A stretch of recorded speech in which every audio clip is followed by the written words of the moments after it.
Welcome to part 2 of this video series on how to use up your Mokume Gane slices. Right now I am adding some texture to the back of a pendant. This piece of clay was made from scraps of, a bunch of different colors, and I ran them through the pasta machine. And it's just going to depend on how thick you want your ornaments. Well, not your ornaments, but your pendants or your earrings. I still have ornaments on my brain. Normally I want earrings set to a 3 and pendants set to at least a 2. A lot of times the pendants turn out a lot thicker, and so do the earrings, but that's okay. I just use bigger jump rings to accommodate it. And it's just up to your personal preference. So here I just kind of marked where I want to lay my pieces. I could have cut out that piece, and then I wouldn't have to worry about any of this clay sticking to the background, and then I might waste it because my area gets really, really hot under that light, and it's really hard to separate the clay after that. So what I'm doing with the black clay is just kind of making a stripe to go in between the other two sections. And you want to roll all of those top pieces out to the same setting the best you can. The slices, I try to measure everything by the slices. My slices, vary from even one end to the other end of the piece. So I try to make it all even and as flat and smooth as possible. Here I'm trying to make a little fancy separation. I'm going to cut out some circles out of that black strip, and then I'm going to replace those black circles with some green circles. Now the colors that I used for this Mokume Gane was black, that wasabi green, the burnt orange, some silver, and some cad yellow. I'll have that listed also in the first video because I don't think I mentioned it as I was doing it, just in case you want to have the same colors that I do. And that's how I pick a lot of my projects, by the color combination that I might see on Pinterest or YouTube, and I try to follow those because I just enjoy those colors.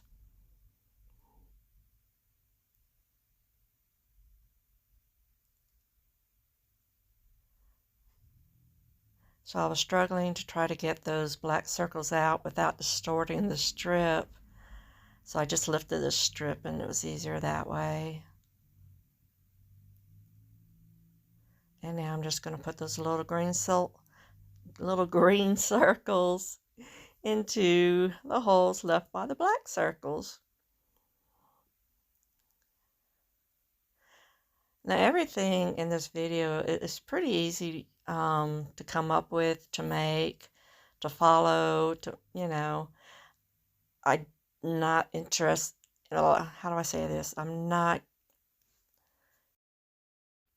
inventing anything new. I'm just putting it all together, hopefully in an easy video for you to follow, to give you some inspiration on things that you can make and, combinations, and instead of just cutting out a piece of that Mokume Gane and then that's it. Now I do that for several pendants because I do want to just highlight all the pretty designs that were made, but I also like to change things up and add different colors and different textures to it, and that's why I make so many thin slices. Now I'm using plastic wrap for these videos just because that's what I was in the mood for. It gives you a nice smooth edge, kind of domes it a little bit, and it just all depends on what I'm in the mood for each and every time it changes. So on this piece of Mokume Gane that you see up top, there's some holes in it. So on the background piece, I want it to have a little bit of decoration. So when you look through those holes, you'll see some kind of texture. So I'm just making some lines with an old card, and I'm going to rub some silver mica powder onto the raised areas so that once I place the piece of Mokume Gane on top of it, you can see through the holes and into the background. Took me a minute to find the silver, I'm sorry. I had to dump my whole container and find the silver. It looks so dark in the jar, but it comes out really bright and shiny once you apply it.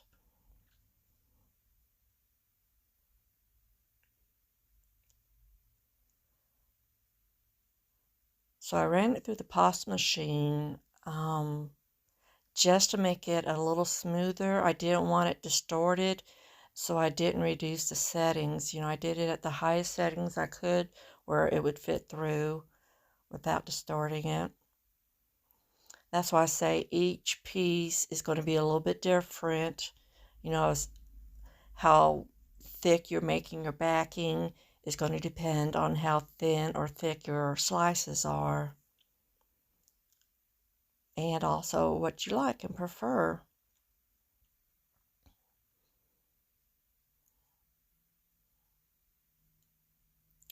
Now I'm not adding any bells right now. I usually like to make my clay bells after I've baked the pieces so that I don't mess them up.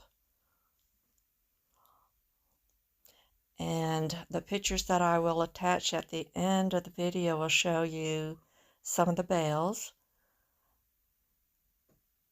And if you have any questions, please feel free to ask.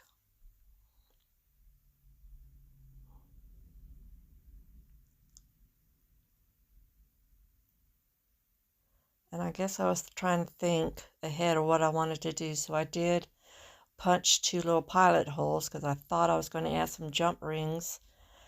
But I forgot about that by the time they were baked, and I made a different bell for it. So now I plan on making some earrings, and I mess up. Normally I will lay these slices on a piece of black clay, and they're so thin that I only have to burnish it a little bit into the black clay, and then I can cut them out. But as soon as I burnished these in and I was about to cut it out, I'm like, wait a minute, this is the wrong color. So since I wanted it 2 different colors anyway, I grabbed that wasabi green and place it close to the Mokume slice, and then I'm able to cut out my earrings. See, here's my duh moment. So things can be saved.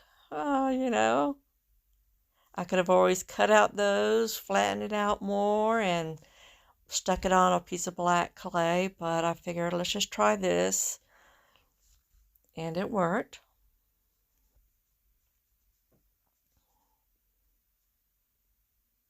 So don't give up and don't start pulling your hair out.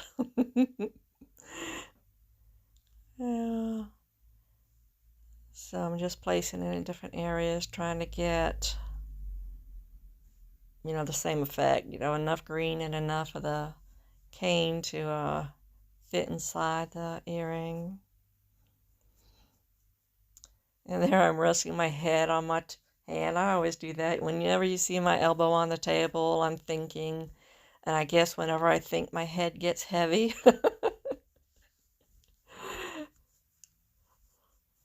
So there you go. And I wanted to leave this in just to show you that you can fix your boo-boos, you know. And that piece of green right there was really raised up high, so I tried to burnish it several times just to get it a little bit flatter because it created a big ridge, which sometimes I will like. But since the other one was flat and smooth, I was trying to get them both flat and smooth. And then since I have, pieces left of the cane, I try to figure out, well, what can I use it for? And that's another part of the earrings. And I am going to add some texture to the green side with a little roller tool. And if you don't know, I do start, I punch in little pilot holes with a little needle. I was using an awl to punch a hole in, for a start once it was baked, but it kept slipping off and I kept puncturing my finger. So I started just putting a little hole in really thin, and then I'll use the manual drill with a thin drill bit so that it doesn't crack the clay. And then I'll use my Dremel with a slightly larger drill bit so that I can fit my jump rings through it easily. And I haven't had anything break or crumble ever since I started doing that way. And I haven't punched in my finger anymore, so it was a win-win. Yeah. So here I'm working with a little heart, and I wanted to do the same kind of thing, have it split down the middle with a piece of black. I also have a piece of black where I added some gold leaf to it, and then you run it through the pasta machine a couple times and it gives it a nice crackle effect, and that would have looked really nice also. But I decided to do some kind of stitching detail on this piece. So that's just another idea that you can use. And you don't have to go with black. I just felt black would be a good contrast color since there's so many other colors going on. And that cookie cutter actually is a cookie cutter from an old cookie cutter set. I haven't made cookies since, my kids were little. And I just happened to look for some cookie cutters when I was making the Christmas ornaments, and I found the heart. So now it's a clay cutter. So I'm just burnishing it all into the backing, make sure it sticks, and trying to get everything all level. And I'm going to use the plastic to cut it out again. I was surprised I was being consistent. You don't have to do this with the plastic. Oh, and before I forget, if you are going to use the plastic to cut out your pieces, make sure you use the clean part. I reuse the plastic several times, but I always move it to a clean part because it always leaves just a tad bit of the previous piece that you cut out, and it will transfer. And so I'm really trying to remember that. Look for the clean spot.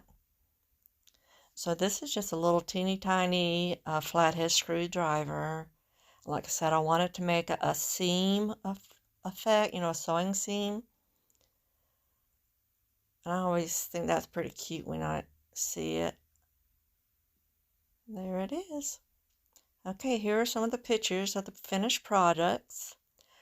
I'm going to go start work on the other video and hopefully get that uploaded as well. But you can see here the bell that I made for that one. I kind of did the same thing. I replaced the black holes with the green. And here's a bunch of everything that I was able to make out of that one Mokume Gane. So I hope it's given you some inspiration. I'll see you on the next one, and happy crafting. Bye-bye.